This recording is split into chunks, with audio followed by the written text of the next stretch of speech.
I realise I operate a slick looking operation with this channel, as evidenced by the incredible high quality output I share with you lovely people, but it might surprise you to learn that I sometimes make mistakes. I am a clumsy so-and-so. Of that, there is no mistake, but my photo fails aren't always due to fat fingers.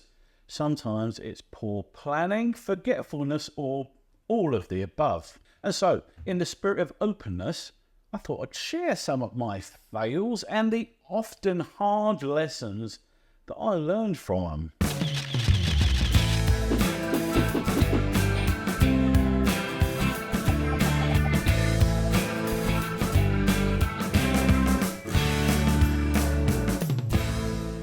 One morning, I was down at my local beach enjoying what turned out to be a truly mediocre sunrise. At the time, I was shooting with a Canon 550D and a Manfrotto travel tripod, the heavier metal one, not the light carbon job.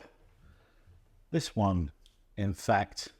I've been shooting on the dunes and decided to walk through the car park to a little lookout for an elevated shot down the beach. So I jauntily picked up my tripod with the Canon still on it and rested it against my shoulder in the style of many well-known YouTube photographers. As I strode confidently across the car park with the tripod resting on my shoulder like one of the seven dwarfs, hi-hoing it off to work, the clip came loose on the tripod and my camera fell to the ground. I heard a sickening crunch and the realization hit me like the ground hit my camera. The drop completely destroyed my nifty 50-50mm lens, which I'd owned for all of about 3 weeks. This fail was a case of placing too much faith in what is actually a terribly weedy little clip on the tripod. Turns out those YouTube photographers have got tripods that cost as much as my mortgage payment, with extremely secure clips on the tripod head. But even then, they're taking a risk.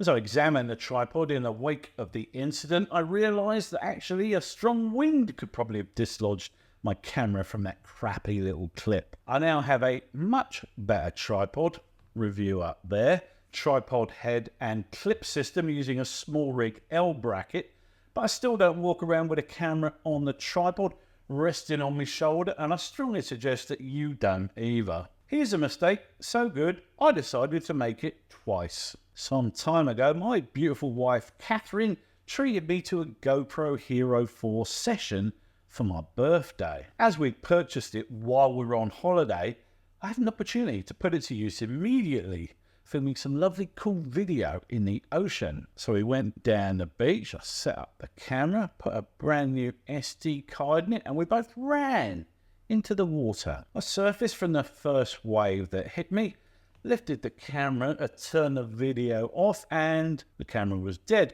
Turned out I'd not properly closed the little door, and seawater had flowed freely into the GoPro. It was a lot of fun for the 2 hours that I owned it. About 5 years later, I decided to do exactly the same thing, this time with an Insta360.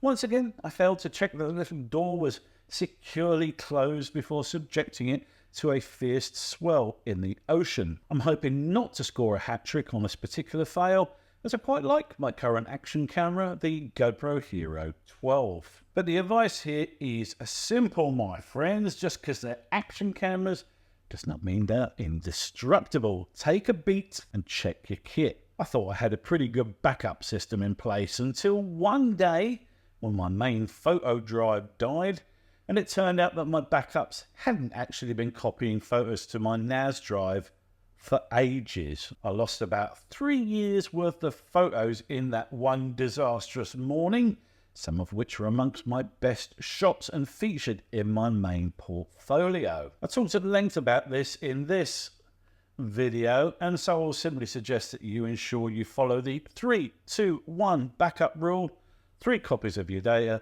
2 different media types, 1 off-site backup. There is nothing quite as enjoyable as photographing a big swell impacting the coastline. And around here, we have some amazing places to photograph an angry ocean for maximum coastal drama. One of those locations is Bombo Quarry, and it was there that I lost my second XT4 because I pushed my luck too far and forgot the cardinal rule: never turn your back on the ocean. I had had a very successful morning photographing the massive waves breaking 50 feet or more in the air and explosions of froth, water and noise. Then I moved locations and set up so I could photograph the waves from behind as it impacted the amazing rock structures at Bombo. Unfortunately for me, I completely underestimated just how powerful those waves were,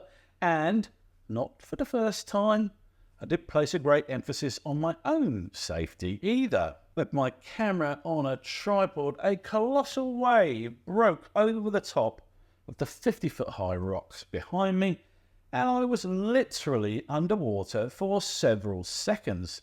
It was pure luck I wasn't washed off the rocks and into the maelstrom of swirling water. The camera was, of course, destroyed because no amount of weather sealing could withstand basically being underwater. And anyway, the lens wasn't weather sealed at all. Never underestimate the ocean. Never turn your back to it. Ensure your camera insurance is up to date. I don't have any ideas for an alternative design, but let's be honest, tripods are shite. They're unwieldy, bulky and sorely lacking in the one thing they're supposed to do, which is provide stability. And it is that last thing, stability, that meant I was on the line for an expensive repair of my Canon 7D Mark II. I was sat up on the rocks near the famous Kayama blowhole on a windy day, and I decided to take a selfie. I lined the camera up, triggered the old 10-second timer, and manoeuvred down the rocks slightly to get into the frame.